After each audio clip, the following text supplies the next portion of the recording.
We're here to celebrate compassion, but compassion from my vantage point has a problem. As essential as it is across our traditions, as real as so many of us know it to be in particular lives, the word compassion is hollowed out in our culture, and it is suspect in my field of journalism. It's seen as a kind of squishy kumbaya thing, or it's seen as potentially depressing. Karen Armstrong has told what I think is an iconic story of giving a speech in Holland, and after the fact, the word compassion was translated as pity.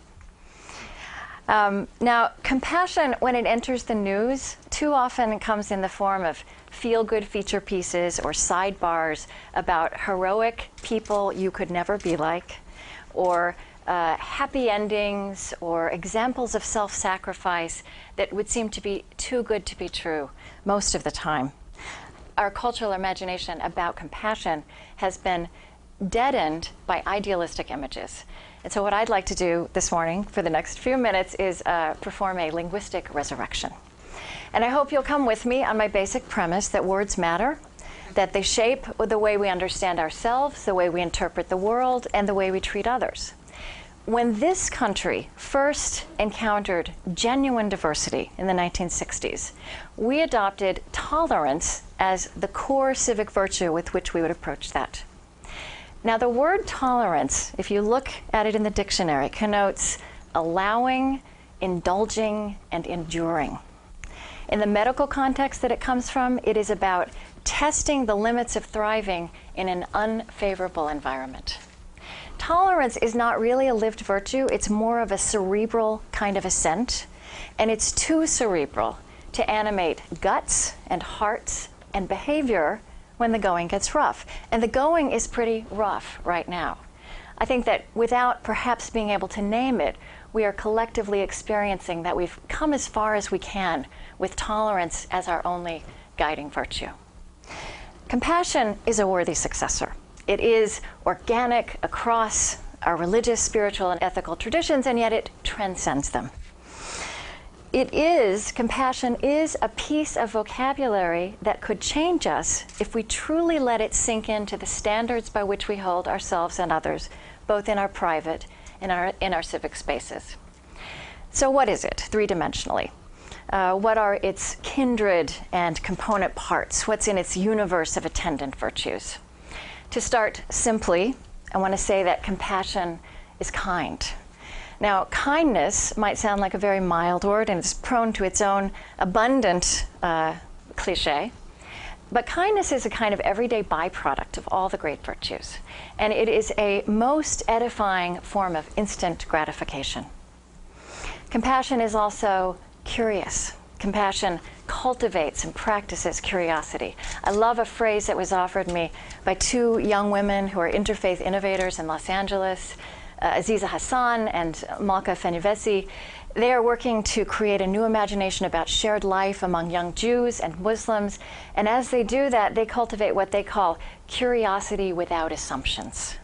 Well, that's going to be a breeding ground for compassion. Compassion can be synonymous with empathy. It can be joined with the harder work of forgiveness and reconciliation, but it can also express itself in the simple act of presence. It's linked to practical virtues like generosity and hospitality and just being there, just showing up. I think that compassion also is often linked to beauty. And by that I mean a willingness to see beauty in the other, not just what it is about them that might need helping. I love it that my Muslim conversation partners often speak of beauty as a core moral value. And in that light, for the religious, compassion also brings us into the territory of mystery, encouraging us to see not just beauty, but perhaps also to look for the face of God in the moment of suffering, in the face of a stranger, in the face of the vibrant religious other. I'm not sure if I could show you what tolerance looks like. but I can show you what compassion looks like, because it is visible. When we see it, we recognize it, and it changes the way we think about what is doable, what is possible. It is so important when we're communicating big ideas, but especially a big spiritual idea like compassion, to root it as we present it to others in space and time and flesh and blood, the color and complexity of life. And compassion does seek physicality.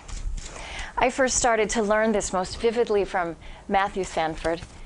And I don't imagine that you will realize this when you look at this photograph of him, but he's paraplegic. He's been paralyzed from the waist down since he was 13 in a car crash that killed his father and his sister. Matthew's legs don't work and he'll never walk again, and he does experience this as an and rather than a but, and he experiences himself to be healed and whole. And as a teacher of yoga, he brings that experience to others across the spectrum of ability and disability, health, illness, and aging. He says that he's just at an extreme end of the spectrum we're all on. And he's doing some amazing work now with veterans coming back from Iraq and Afghanistan. And Matthew has made this remarkable observation that I'm just going to offer you and let it sit. I can't quite explain it, and he can't either.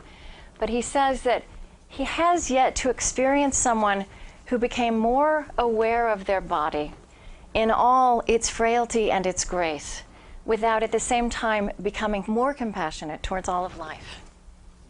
Compassion also looks like this. This is Jean Vanier. Jean Vanier helped found the L'Arche communities, which you can now find all over the world, communities centered around life with people with mental disabilities, mostly Down syndrome. The communities that Jean Vanier founded, like Jean Vanier himself, exude tenderness. Tender is another word I would love to spend some time resurrecting. You know, we spend so much time in this culture being driven and aggressive, and I spend a lot of time being those things too, and compassion can also have those qualities, but again and again, lived compassion brings us back to the wisdom of tenderness.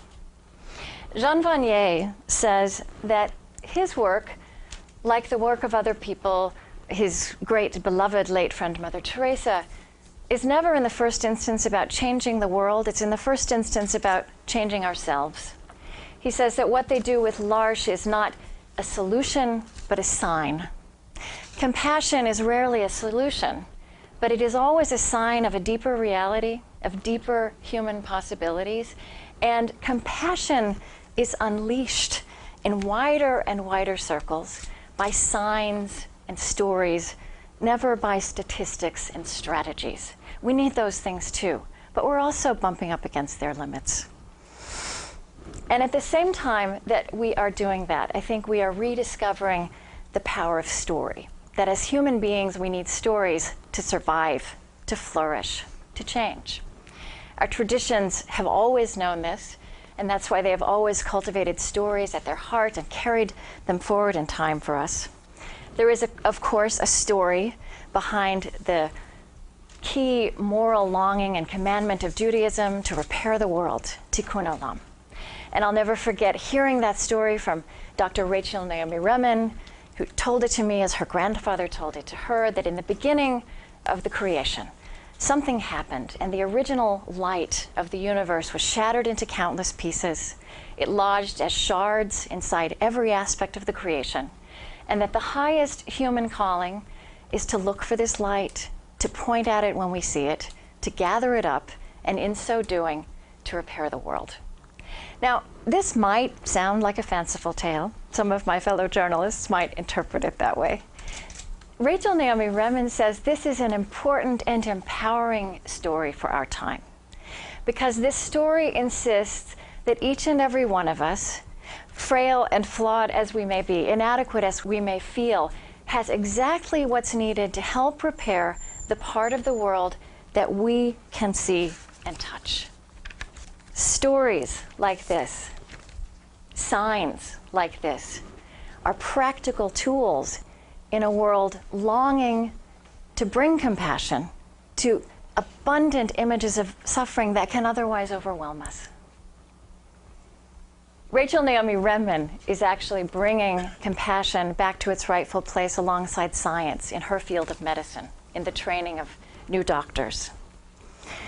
And this trend of what Rachel Naomi Remen is doing, how these kinds of virtues are finding a place in the vocabulary of medicine, the work Fred Luskin is doing, I think this is one of the most fascinating developments of the 21st century, that science, in fact, is taking a virtue like compassion definitively out of the realm of idealism. This is going to change science, I believe, and it will change religion. But here's a face from 20th century science that might surprise you in a discussion about compassion. We all know about the Albert Einstein who came up with E equals mc squared.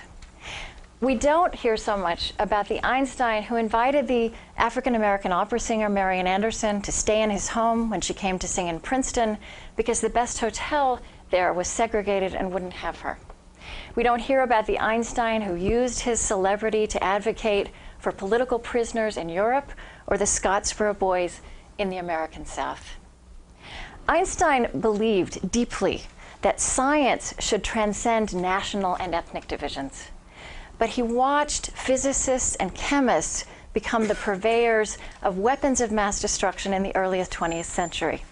He once said that science in his generation had become like a razor blade in the hands of a 3-year-old.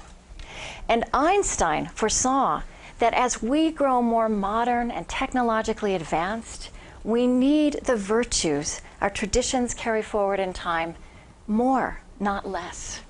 He liked to talk about the spiritual geniuses of the ages. Some of his favorites were Moses, Jesus, Buddha, St. Francis of Assisi, Gandhi. He adored his contemporary Gandhi. And Einstein said, and I think this is a quote, again, that has not been passed down in his legacy, that these kinds of people are geniuses in the art of living, more necessary to the dignity, security, and joy of humanity than the discoverers of objective knowledge.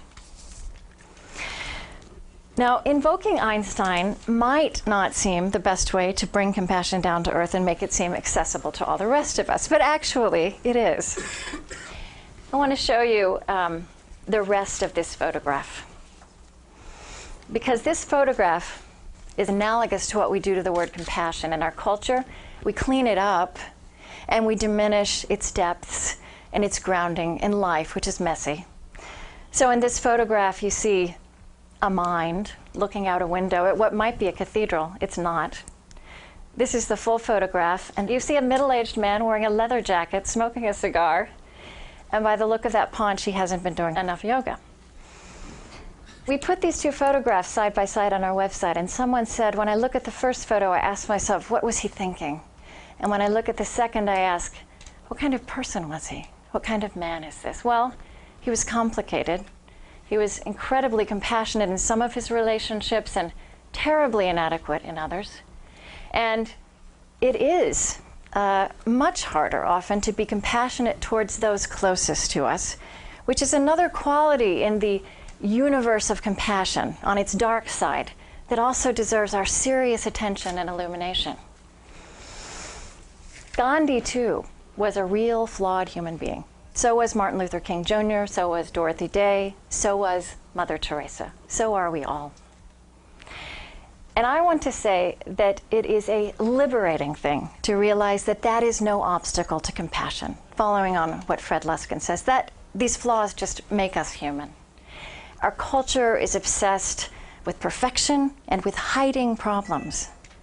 But what a liberating thing to realize that our problems, in fact, are probably our richest sources for rising to this ultimate virtue of compassion, towards bringing compassion towards the suffering and joys of others.